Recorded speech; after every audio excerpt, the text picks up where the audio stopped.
Hello मेरे प्यारे दोस्तों, आज क्लास 12th के बायोलॉजी क्लास लेकर आए हैं जो बिहार बोर्ड के सबसे महत्वपूर्ण प्रश्न हैं। तो हम लोग समय को देखते हुए प्रश्न पर ध्यान देते हैं। आप लोग इसे ज़रूर एक बार देखिए। तो हम लोग प्रश्न संख्या 1 से लेकर चलते हैं। प्रश्न 1 नंबर बोला गया है, वायरस के कोर में इनमें से क्या पाया जाता है। कहता है वायरस के कोर में इनमें से क्या पाया जाता है। तो इसमें देखिए डीएनए और आरएनए पाया जाता है, यानी इनमें से दोनों पाया जाता है। उसके बाद हम लोग 2 नंबर प्रश्न पर ध्यान देते हैं, इन्फ्लुएंजा इनमें से किसके द्वारा होता है। तो हम लोग का इसमें आंसर हो जाएगा मिक्सो वायरस के कारण होता है। उसके बाद हम लोग देख रहे हैं 3 नंबर प्रश्न क्या कहा गया है। 3 नंबर प्रश्न कहा गया है, फीलपाव या हाथी पाव रोग का रोगाणु है। तो इसमें से हम लोग देखेंगे बुचेरिया द्वारा, किसके द्वारा होता है, बुचेरिया द्वारा होता है। उसके बाद हम लोग देखते हैं 4 नंबर प्रश्न क्या बोला गया है, इनमें से किस रोग हेतु एलिसा जांच करना चाहिए। तो हम लोग के इसमें देखते हैं 4 ऑप्शन दिया हुआ है, क्या चीज़ जांच करना चाहिए। उस रोग होता है तो HIV एड्स की जांच करवाना चाहिए। उसके बाद हम लोग 5 नंबर प्रश्न पर ध्यान देते हैं, क्या बोला गया है, इनमें से किसके द्वारा डेंगू का विस्तारण होता है। तो हम लोग देखते हैं शीशी मक्खी, मच्छर, प्रदूषित वायु, इनमें से कोई नहीं। तो हम लोग के हो जाएगा इसमें क्या, मच्छर हो जाएगा। उसके बाद हम लोग 6 नंबर प्रश्न देखते हुए चलेंगे, क्या बोला गया है, एंटीबायोटिक शब्द के प्रणेता है फ्लेमिंग, जेनर, वक्समैन, इनमें से कोई नहीं। तो हम लोग के इसमें जवाब हो जाएगा जेनर हो जाएगा। उसके बाद हम लोग देखते हैं 7 नंबर प्रश्न क्या बोला गया है, यौन संचारित रोग निम्नलिखित में से कौन है। मतलब यौन संचारित रोग, एड्स भी है यौन संचारित रोग, सिफिलियस भी है, गोनोरिया भी है। तो इनमें से हम लोग के हो जाएगा सभी हो जाएगा। उसके बाद हम लोग देखते हैं 8 नंबर प्रश्न पर ध्यान देते हुए चलेंगे, टी लिम्फोसाइट उत्पन्न होता है। टी लिम्फोसाइट उत्पन्न किसके द्वारा होता है। तो हम लोग का जवाब पेट से नहीं, थाइमेन से नहीं, यकृत से नहीं, तो अस्थि मज्जा हो जाएगा। हम लोग का इसमें क्या हो जाएगा ऑप्शन, अस्थि मज्जा हो जाएगा। उसके बाद हम लोग 9 नंबर प्रश्न देखते हैं, क्या बोला गया है। 9 नंबर प्रश्न यहाँ पे है, कह रहा है अब अबुदीरीय विषाणु कारक हैं। तो कैंसर है, अबुदीरीय विषाणु क्या है, कैंसर रोग है। उसके बाद हम लोग 10 नंबर प्रश्न को देखते हैं, क्या बोला गया है। 10 नंबर में हम लोग का प्रश्न है, निम्नांकित में से कौन विषाणु जनित रोग है। तो हम लोग के विषाणु जनित रोग हो जाएगा इसमें पोलियो। उसके बाद हम लोग 11 नंबर प्रश्न पर ध्यान देते हैं, क्या कहा गया है, रुधिर में पाए जाने वाला डायनोग्लोबुलिन है। मतलब डायनोग्लोबुलिन कौन है जो रुधिर में पाया जाता है। तो IgM हो जाएगा। कौन सा हो जाएगा बच्चों, IgM हो जाएगा। उसके बाद हम लोग 12 नंबर प्रश्न पर ध्यान देते हैं, निम्नांकित में से कौन यौन संचारित रोग है। तो यौन संचारित रोग हम लोग के हो जाएगा गोरोनीला हो जाएगा।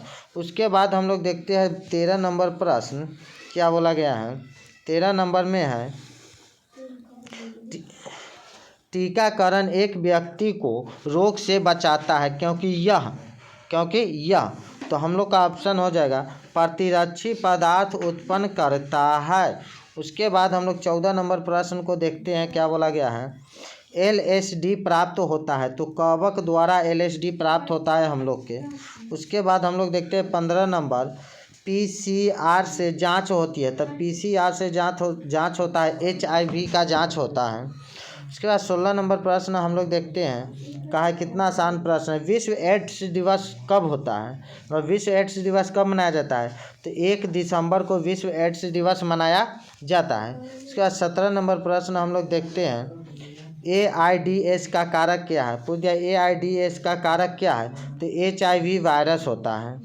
उसके बाद हम लोग 18 नंबर प्रश्न को देखते हुए चलेंगे, AIDS का कारक HIV वायरस सर्वप्रथम किस कोशिका को नष्ट करता है? तो इसमें है हेल्पर टी लिम्फोसाइट को नष्ट कर देता है, हेल्पर टी लिम्फोसाइट को नष्ट कर देता है। उसके बाद हम लोग देखते हैं 19 नंबर प्रश्न क्या कहा है, ट्यूबरकुलोसिस के लिए कौन सा टीका प्रयुक्त किया जाता है? तो BCG का टीका प्रयुक्त में लाया जाता है। उसके बाद 20 नंबर प्रश्न हम लोग देखते हुए चलेंगे। बोला गया है ओकोजिन इनमें से किसके लिए उत्तरदायी है? ओकोजिन किसके लिए उत्तरदायी है? तो कैंसर के लिए उत्तरदायी होता है।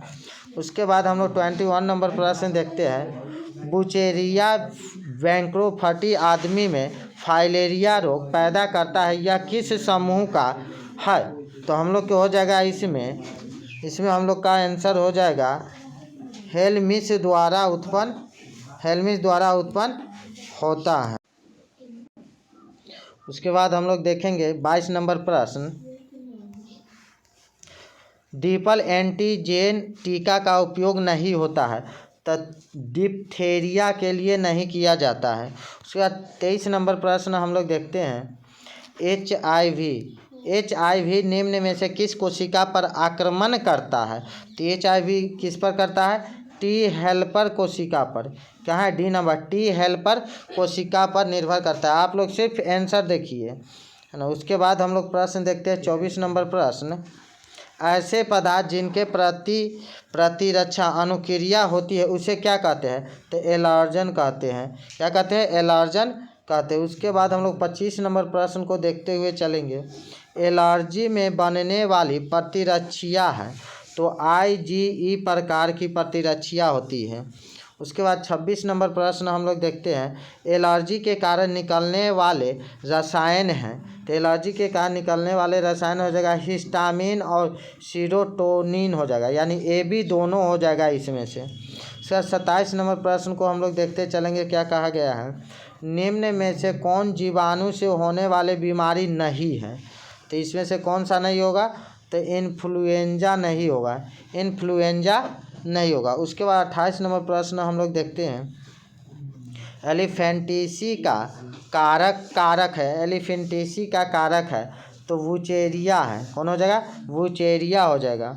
उसके बाद 29 नंबर प्रश्न हम लोग देखते हैं, तंबाकू का मुख्य अवयव क्या है? तो निकोटीन है। तंबाकू का मुख्य अवयव निकोटीन हो जाएगा। उसके बाद हम लोग 30 नंबर प्रश्न देखते हैं, टीबी किससे होता है? तो टीबी होता है माइकोबैक्टीरिया से होता है, माइकोबैक्टीरियम से होता है। टीबी माइकोबैक्टीरियम से होता है।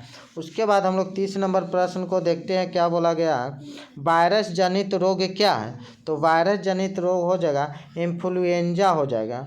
उसके बाद 32 नंबर प्रश्न देखते हैं, क्या बोला गया है, कैंसर का कारक है, कैंसर का कारक ऑन्कोजीन्स हो जाएगा और अबूर्दिया विषाणु, यानी इनमें से दोनों AB दोनों हो जाएगा। उसके बाद 33 नंबर प्रश्न पर हम लोग ध्यान देते हैं, सुजाक यानी गोनेरिया रोग क्या है? तो यह यौन संचारित रोग है, यह एक प्रकार की यौन संचारित रोग होता है। उसके बाद 34 नंबर प्रश्न हम लोग देखते हैं, हिस्टामिन संबंधित है, तो हिस्टामिन संबंधित हो जाएगा, एलर्जी से संबंधित हो जाएगा। उसके बाद 35 नंबर प्रश्न हम लोग देखते हैं, डेंगू बुखार किसके कारण होता है? तो विषाणु के कारण होता है। आप लोग का एक सेट हो चुका है, इसके दूसरा सेट नेक्स्ट डे बनेगा। आप लोग इस तरह के वीडियो के लिए बने रहिए मेरे चैनल से।